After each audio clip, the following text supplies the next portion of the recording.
예수님의 전도 사역이 힘있게 진행되고 있었습니다. 비록 고향 나사렛에서 사람들에 의해서 낭떠러지에 떨어져 죽을 뻔했고 또 귀신들이 와서 방해했죠. 또 예수님의 사명을 오해한 제자들마저도 예수님이 다른 곳으로 전도하러 가지 못하도록 만류하는 상황까지 벌어졌었습니다. 그러나 예수님은 성부 하나님께서 맡겨주신 영혼 구원의 사역을 한치의 망설임 없이 담대하게 감당하셨습니다. 오늘 본문 바로 윗절 44장 44절에 보면요, 갈릴리 여러 회당에서 전도하셨다 이렇게 기록하고 있죠. 여기 회당에 관한 기록은요, 이것이 지금도 남아있는 회당의 유적인데요, 이 회당에 관한 기록은 바벨론 포로기 이후에, 바벨론에서 포로에서 돌아온 이후에 아주 집중적으로 등장합니다. 왜 그러냐면 에스라가 포로에서 돌아오면서 왜 우리 민족이 포로가 될 수밖에 없었는가, 우리 민족이 왜 망할 수밖에 없었는가, 하나님의 말씀을 안 가르쳐서 그랬구나, 하나님의 말씀을 무시했기 때문에 그랬구나, 그러면서 돌아와서 이 하나님의 말씀, 모세의 율법을 가르치는 것을 아주 집중적으로 했어요.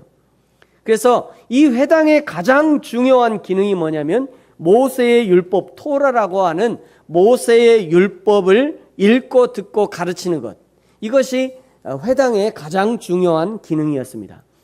그러니까 기독교가 생기기 전에부터, 그러니까 예수님이 사역하시기 전부터 이미 회당은 계속해서 이스라엘 지역에 있어 왔습니다. 예루살렘 지역에만 회당이 480개가 있었대요. 예루살렘 그 지역에, 쬐그마한 지역에, 거기에 회당이 48군데가 있었어요. 안식일에는 율법학자들이 율법을 가르쳤고요, 또 존경하는 손님이 방문할 경우에는 그 손님이 대신 가르치기도 했다고 합니다. 회당은요, 10가정 정도가 모이면 조직이 가능했고요, 회당에는 반드시 3인 이상의 장로가 필요했습니다. 그 장로의 최고의 판단 기준이 오직 율법이었어요. 회당의 중요한 가치가 있는데요, 회당의 중요한 핵심 가치는 자율성과 자치성입니다. 여러분, 인류의 역사는 자유를 실현하기 위해 끊임없이 투쟁해온 역사가 아니겠습니까? 이스라엘 백성들은 이미 저 회당에서 이 자율성의, 자유의 역사를 경험한 것이죠. 자유를 실현하기 위해서 기꺼이 피해 대가를 치르는 것이 인류의 역사였습니다.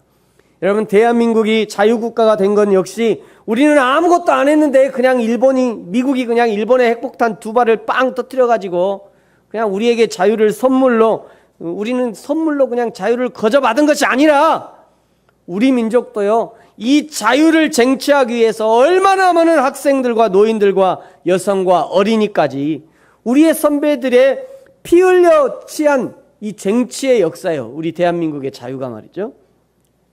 여러분, 예수님이 왜 십자가에 피 흘려 돌아가셨습니까? 죄에 얽매여 자유 없는 자로 죽어가는 우리에게 완전한 자유를 지닌 사람으로 회복시키고 우리에게 완전한 자유를 주시기 위해서 예수님이 십자가를 지셨고요, 보혈의 피를 흘려주신 것입니다. 그러므로 신앙의 본질은 자유함에 있는 거예요. 진리가 너희를 자유케 하리라 말씀하시잖아요. 이 하나님의 진리가 우리를 자유케 하는 거죠.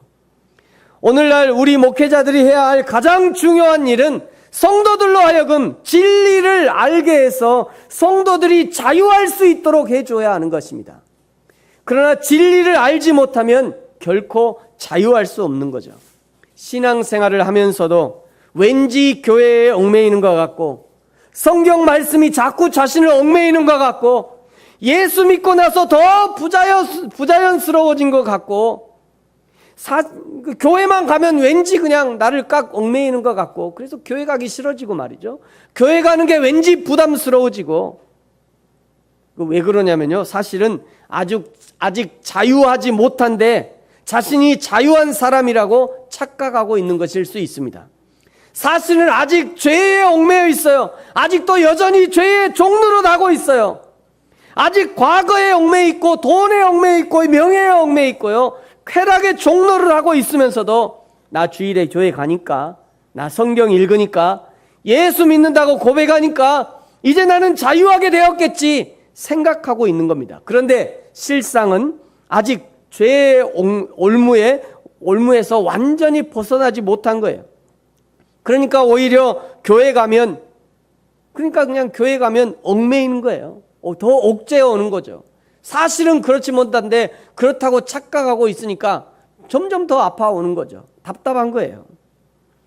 사랑하는 성도 여러분, 여러분은 자유하십니까?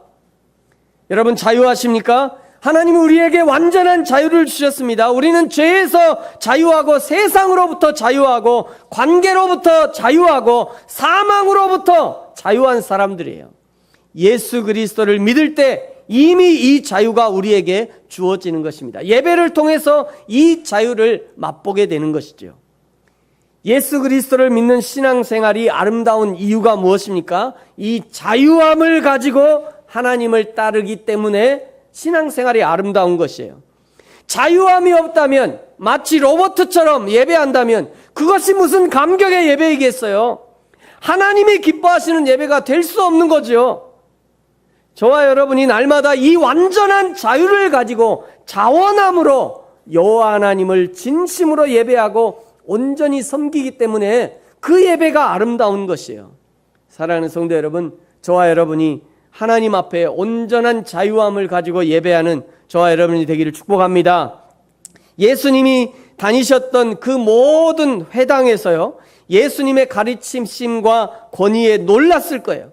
아마 그 중에 많은 사람들은 옛날 우리 한국 교회가 그랬던 것처럼, 지금도 뭐 그런 일들이 좀 있긴 합니다만, 옛날에 우리 한국 교회에서 그랬던 것처럼 예수님이 회당에서 가르치시면 이 회당에서 가르치시면 일이 몰려가서 다 예수님의 말씀을 듣고, 저 회당으로 가신다고 그러면 또 우르르 몰려서 저 회당에서 또 한 말씀이라도 더 들으려고 몰려다녔을 거예요.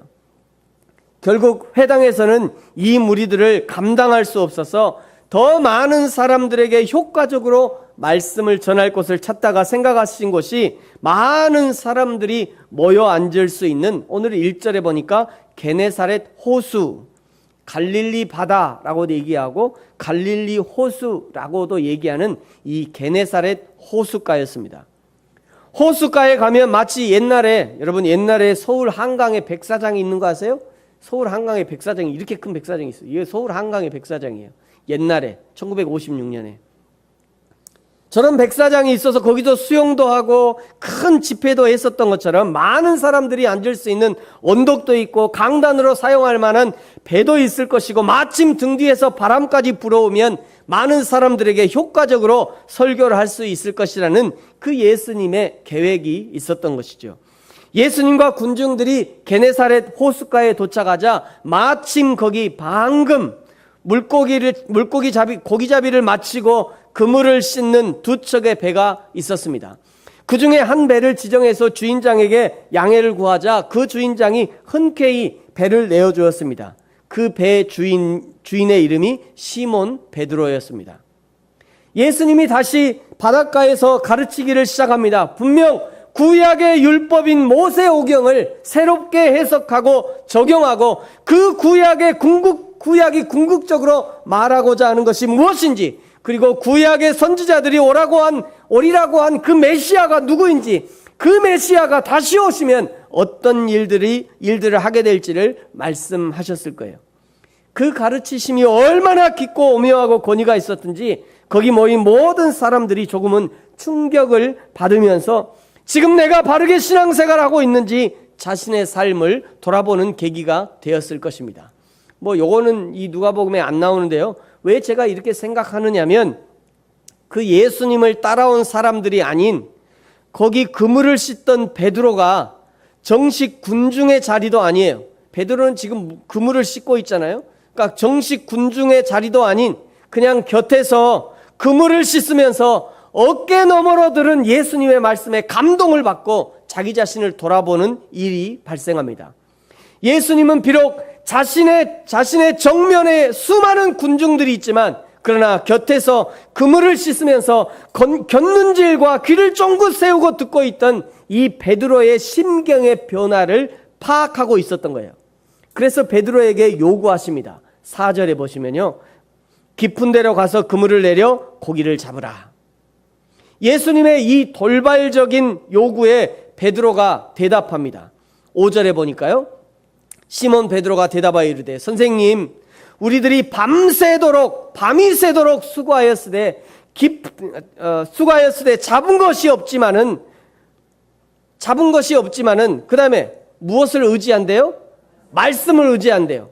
이 말씀이 어떤 말씀이에요? 이 권위 있는 말씀, 지금 예수님이 말씀하고 계신 그 권위 있는 말씀, 구약을 관통하신 말씀, 사람을 감동시키고 사람의 마음을 꿰뚫어 보시는 그 말씀 말이죠.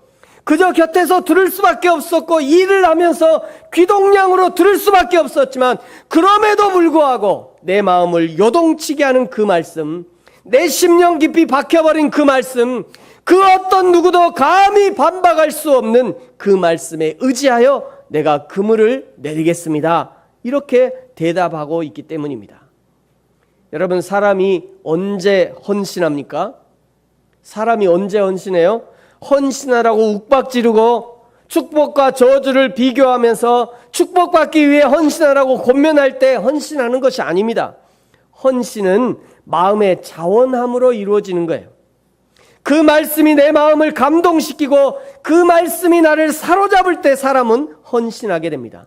그 말씀이 신앙의 궁금증을 해소하고 영혼의 목마름을 해결할 때 사람은 헌신하게 되어 있는 거예요. 때로는 말씀의 감동과 감화가 조금 부족하다 해도 인격적인 성숙과 배우고 닮아갈 만한 신앙의 모습을 보면서 헌신하게 되는 거죠. 베드로가 자신의 배를 예수님의 강단으로 기꺼이 헌신하고 다 씻어 끝을 내려고 접어든 그물을 말씀에 의지하여 헌신하기로 한 것이 바로 이런 결과인 것입니다.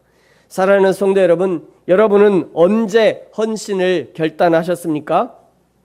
그리고 무엇을 헌신하셨습니까?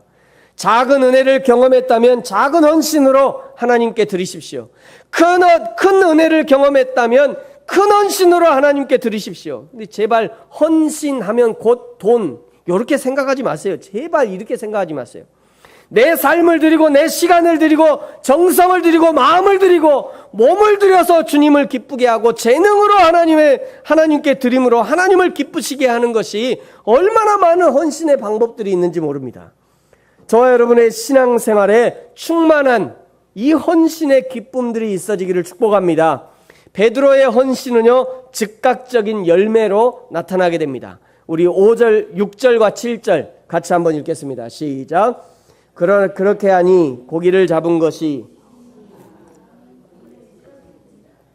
이에 다른 배에 있는 그들이 와서 두 배의 채움에 잠기게 되었더라. 아멘. 그물을 내려서 기적적으로 고기를 많이 잡은 기사는 오늘 이 누가복음 5장에만이 아니라 요한복음 21장에도 등장합니다. 요한복음 21장에서는 153마리를 잡았다 이렇게 기록하고 있어요. 여기서 이제 모나미 153이 나오는 겁니다. 모나미. 제가 어제 모나미를 좀 찾아보니까요. 모나미 회장이 망했대요. 회사가 망했는데 그날 밤에 꿈을 꿨다네요.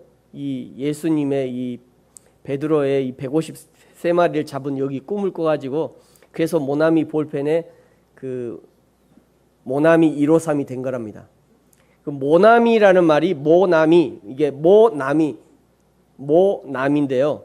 모나미가 예수님은 나의 친구라는 의미래요. 제가 어제 알았어요. 이름도 잘 지어야 돼요. 그죠? 이름이 참 중요한 것 같아요. 전 세계에서 가장 많이 팔리는 볼펜이 저 모나미 볼펜이죠. 전 세계에서. 전 세계로 수출되는 그 볼펜이 저 모나미 볼펜입니다. 어쨌든지 저 모나미 얘기가 요한복음 21장에 등장해요. 오늘 누가복음 5장의 예수님의 기적은요, 예수님의 초반 사역에 있던 그런 이야기고요. 요한복음 21장의 이야기는 예수님께서 부활하신 이후에 있었던 예수님의 후반기 사역에 나타난 기적입니다. 이 두 가지 모두 다 예수님이 하나님이심을 나타내는 기적인 거죠. 요한복음에서는 153마리를 잡았는데 오늘 잡은 생선이 몇 마리인지는 알 수 없지만 베드로 선단의 2배를 가득 채우고도 남을 만한 많은 양이었습니다. 여러분, 하나님 앞에 헌신의 대가는 이렇게 놀라운 것입니다. 하나님의 축복의 기본을 우리는 30배, 60배, 100배 이렇게 알고 있죠. 또 다른 성경에는 100배, 60배, 30배 이렇게 나와요. 하나님의 기적이, 하나님의 은혜가 이 정도라는 거예요.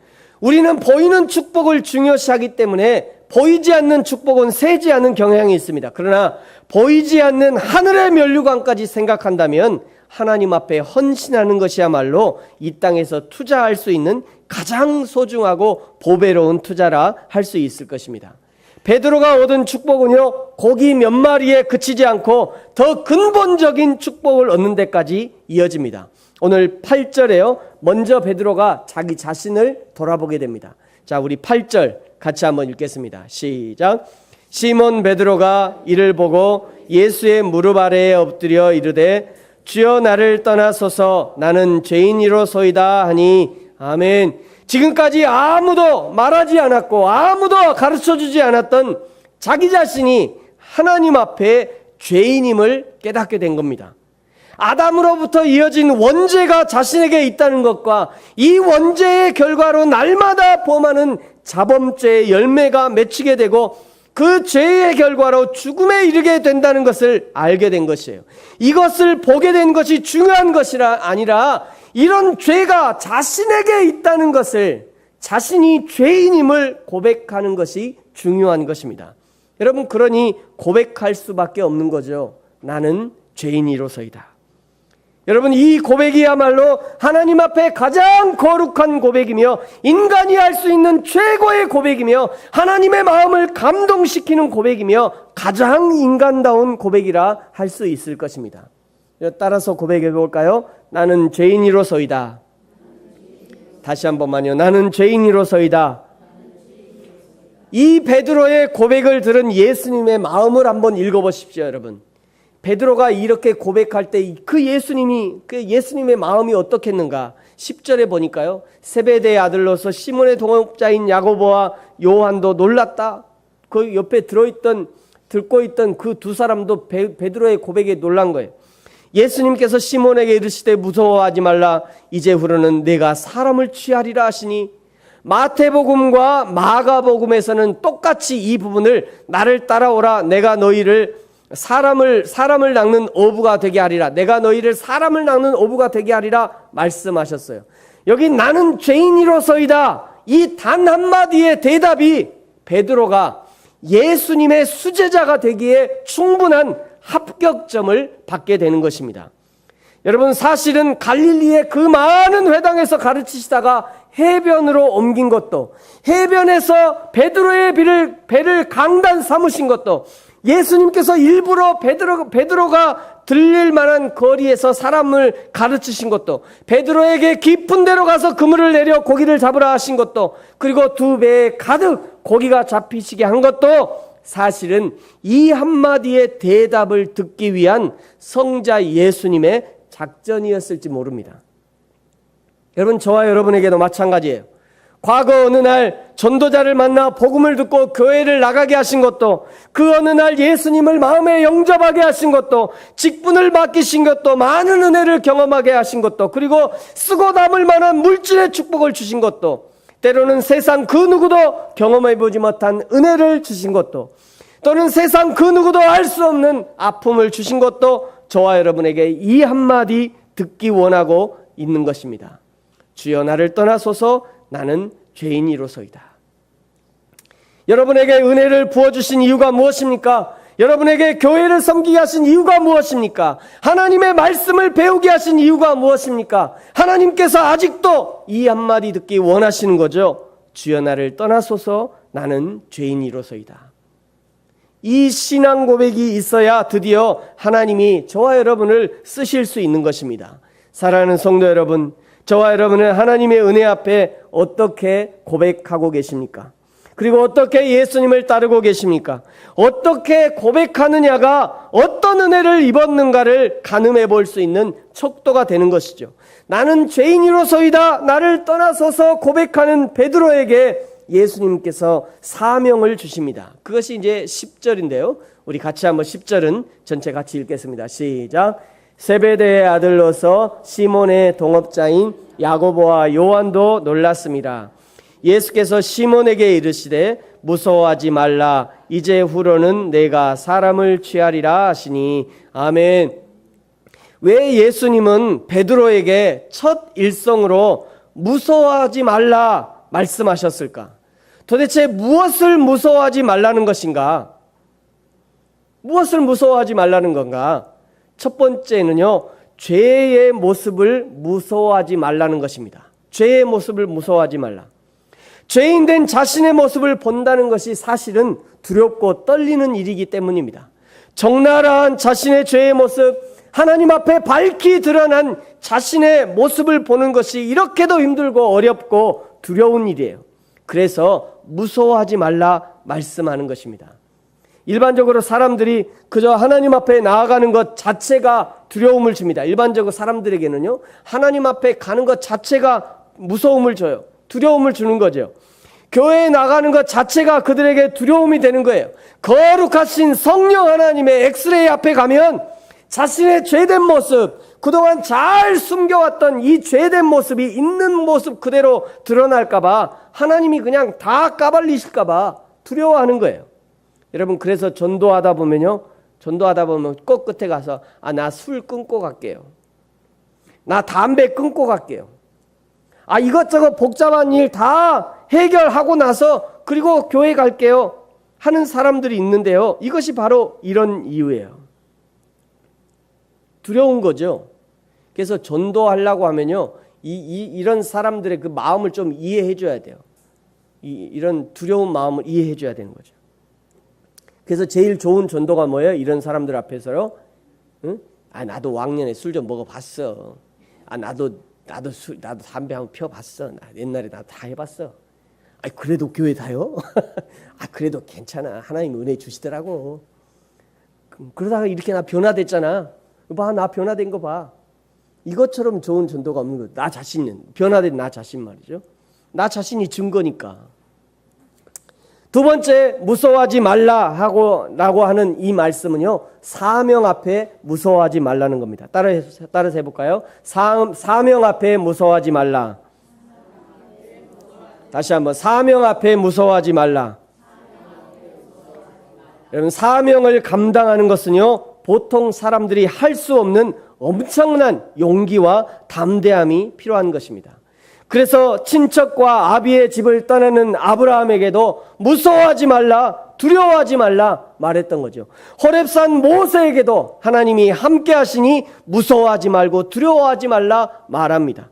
가나안으로 들어가는 여호수아에게도 강하고 담대하라, 무서워하지 말라, 두려워하지 말라 말했던 것이고요. 사울에게 쫓겨 골리앗 앞에 선 다윗에게도 무서워하지 말라, 두려워하지 말라 말했던 것입니다. 백성들에게 하나님의 말씀을 선포하는 에스겔 선지자에게도 무서워하지 말라 말했던 것이고요. 마리아와 청혼한 요셉에게도 그 세상의 평가와 기준을 무서워하지 말라 말했던 것이고요. 12제자에게도 복음을 전하기 위해서 로마로 향하는 바울에게도, 그리고 신약의 성도들에게도, 사명을 감당하기 원하는 모든 자들에게도 하나님이 말씀하시는 겁니다. 무서워하지 말라. 내가 너희에게 주는 사명을 감당하라, 이런 의미입니다. 무서워하지 말고 감당하라는 거예요. 이제 후로는 내가 사람을 취하리라. 사랑하는 성도 여러분, 부끄럽고 연약한 죄인 나 자신과 마주하기를 두려워하지 마십시오. 사랑하는 주님께서 우리와 함께 하시기 때문입니다. 내 힘으로 감당할 수 없는 사명 앞에 두려워하고 무서워하지 마십시오. 우리에게 힘과 능력을 공급해 주시는 성령께서 함께 하시기 때문입니다. 하나님께서 힘과 용기와 격려를 들은 하나님에게로부터 힘과 용기와 격려를 들은 예수님의 제자들이 11절에 보니까요, 배들을 육지에 대고 모든 것을 버려두고 예수님을 따랐다라고 기록하고 있습니다. 여러분, 예수님을 따르려면 이런 결단이 필요해요. 이런 결단 앞에 주저하지 않고 기꺼이 버려두고 따를 용기를 내었으니 그가 예수님의 제자가 될 수 있었던 것입니다. 우리에게는 작은 용기들이 많이 필요합니다. 주일 앞에 문을 그냥 이불을 박차고 일어날 용기가 필요한 거예요. 주일 앞에 주일에 기꺼이 TV 채널을 꺼버릴 용기가 필요한 거예요. 다 용기입니다. 집 문을 열고 나올 용기가 우리에게 필요한 거예요. 주일에 예배드리기 전에 모든 것을 정리할 용기가 우리에게 있어야 되는 거예요. 그래야 예배가 될 수 있어요. 그런데 우리가 예수님을 따르지 못하는 이유가 무엇입니까? 지금까지 인생에서 여러 번 예수님의 참된 제자의 삶으로 초청을 받고도 기회가 있었음에도 불구하고 여전히 제자의 삶을 살지 못하는 이유가 무엇입니까? 저 배를 버리면 나 어떻게 사나? 이 금을 버리면 나 뭐 먹고 살지? 내가 예수님을 따르면 우리 집은 누가 먹여 살리나?